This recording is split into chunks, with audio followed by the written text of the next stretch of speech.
Every person has a goal or something that they are working towards. It can be something major, such as a business opportunity, or something not so major, like going on a holiday.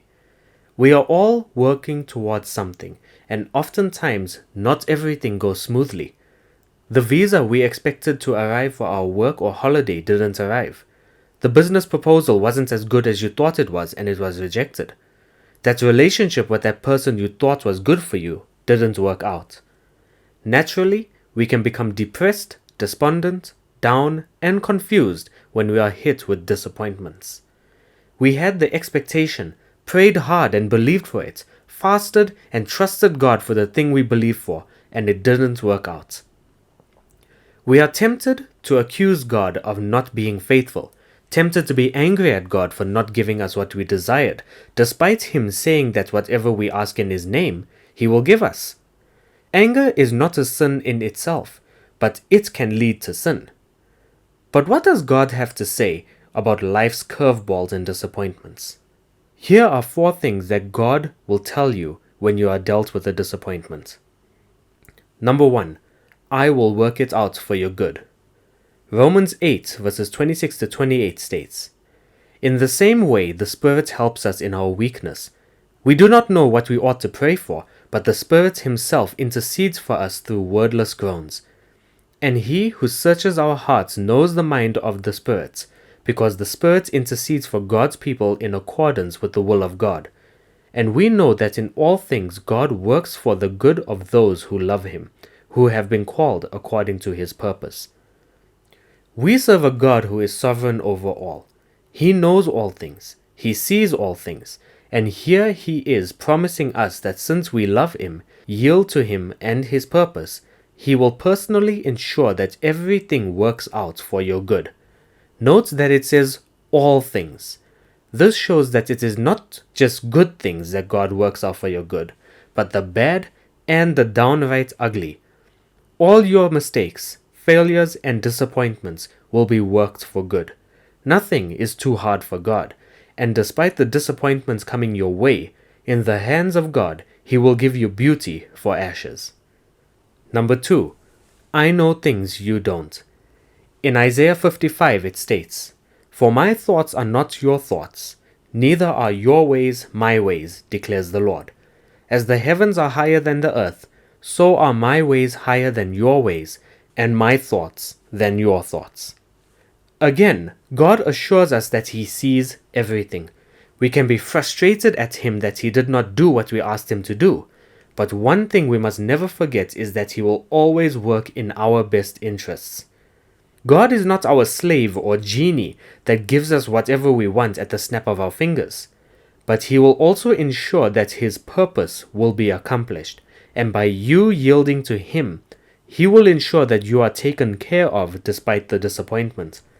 God not opening that door to travel, God not opening that door to that job or relationship, may be God protecting you from further hurt and inconvenience. Ask God to reveal to you why He allowed something to fail or not come to pass. In due course, He will show you why. When He does, you will give Him more praise and thanks for redirecting you. Farther along, you will know all about it, and farther along, you will understand why. Number 3. Your work and effort is not in vain.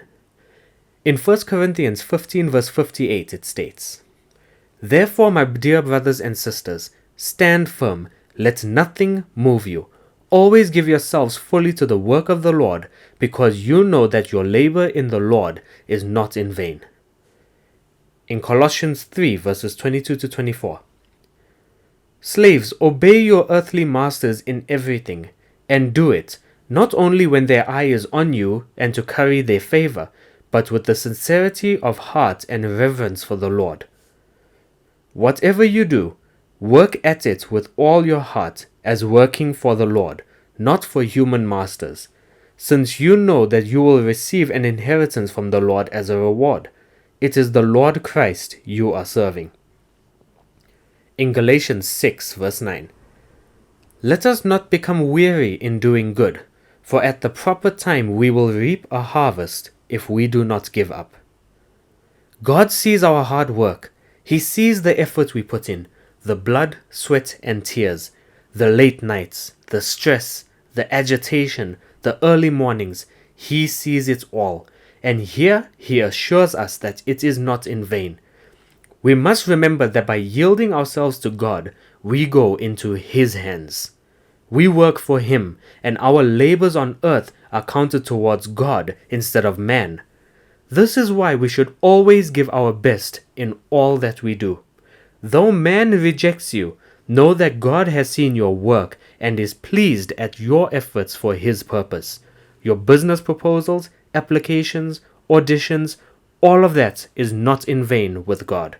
He uses it to grow you, realign you, and mature you into the person that you need to be.